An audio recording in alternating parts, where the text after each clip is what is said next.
সুতরাং আমরা এটা গর্ব করে বলি যে আমাদের নেতৃবৃন্দরা চাঁদাবাজির সাথে সম্পৃক্ত নয়। এই যে এখানে আমি ভরা মজলিসে মানুষের সামনে একটা চ্যালেঞ্জ দিয়ে গেলাম, এই যে আমাদের প্রার্থী হোসনে মোবারক বাবুল ভাই, আপনি 1 বছর 2 বছর 5 বছর আর তার পিছনে ঘুরে তারে যত ধরনের পর্যালোচনা করার করে যদি 1টি টাকা চাঁদাবাজি পান বা 1টি টাকা সে অবৈধ ইনকাম করছে এই ধরনের কেউ প্রমাণ করতে পারেন, জীবনে আমরা কোনোদিন আপনাদের সামনে ভোটও চাওয়া আসবো না, কোনো কথাও বলতে আসবো না কোনোদিন। এটা একটা চ্যালেঞ্জ দিয়ে গেলাম। এই জন্য সম্মানিত ভাইরা, এই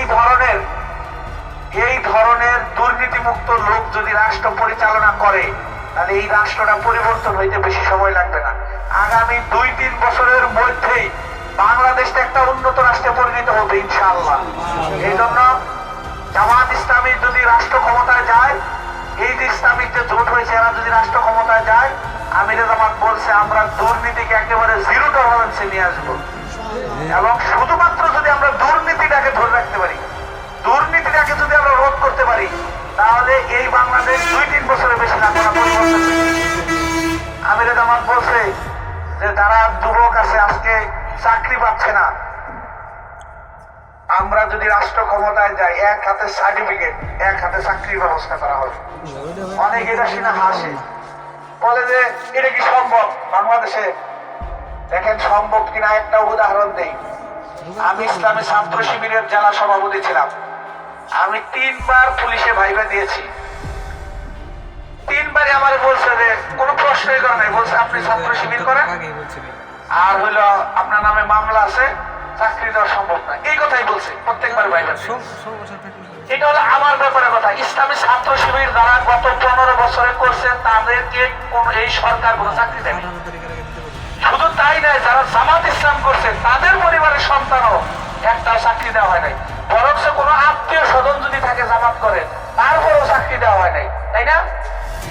এই যে আমাদেরকে এত যাচাই বাছাই করে বাদ দিল, চাকরি দিল না, তারপরেও কি ইসলামী ছাত্র শিবিরের কোনো লোক বেকার আছে? তার মানে এই সংগঠন যদি তার জনশক্তিদের দায়িত্ব দিতে পারে, আগামী দিনে যদি এই সংগঠন রাষ্ট্র পরিচালনা করে, তাহলে রাষ্ট্রের প্রত্যেক মানুষের দায়িত্ব নিতে পারবে না?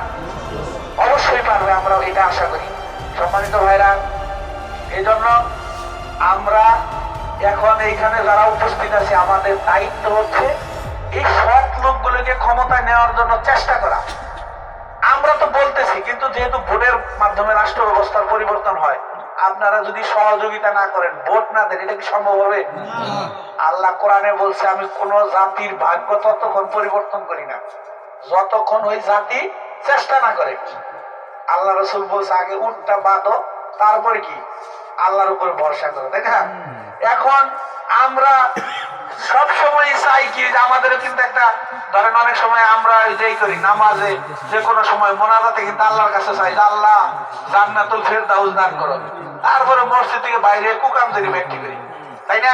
এটা কি দিবে? আল্লাহ দিবে? এখন আমরা যদি ন্যায় ইনসাফের বাংলাদেশ চাই, দুর্নীতি মুক্ত বাংলাদেশ চাই, বেকারত্ব মুক্ত বাংলাদেশ চাই, আর ভোট দেওয়ার সময় যদি যাই সাদাবাজরে দেই, তাহলে কি এই সাদাবাজের মাধ্যমে দুর্নীতিমুক্ত বাংলাদেশ গড়া সম্ভব? সম্ভব না। এই জন্য আমাদেরকে আদর্শ ভোটার হইতে হবে।